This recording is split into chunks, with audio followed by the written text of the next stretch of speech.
மறைந்த தேமுதிக தலைவர் விஜயகாந்தின் 2ஆம் ஆண்டு நினைவு தினத்தை ஒட்டி சென்னை கோயம்பேட்டில் உள்ள அவரது நினைவிடத்தில் அஞ்சலி செலுத்திய பின் தமிழக பாஜக தலைவர் நயினார் நாகேந்திரன் செய்தியாளர்களை சந்தித்து வருகிறார். அதன் நேரடி காட்சிகளை தற்போது பார்க்கலாம். கேப்டன் என்று சொன்னால் மதிப்புக்குரிய அரசியல் கட்சி தலைவர் மாண்புமிகு விஜயகாந்த் அவர்களை மட்டுமே சார்.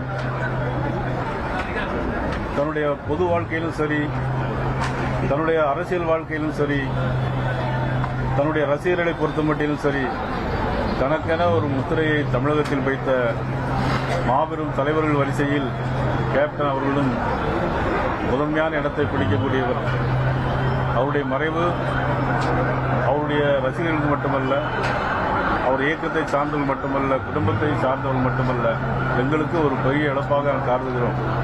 நண்பர் என்கின்ற முறையிலும், சட்டமன்றத்தில் அவரோடு பணியாற்றினேன் என்கின்ற முறையிலும், புரட்சித் தலைவர் அம்மா அவர்கள் இருக்கும்போது தேர்தலிலே கூட்டணி அமைத்து போட்டியிடும் போதும் அவருடைய பழகும் விதம், அவர் எங்களோடு பகிர்ந்து கொண்ட கருத்துக்கள் என்றும் நினைவிலே நிற்கிறது.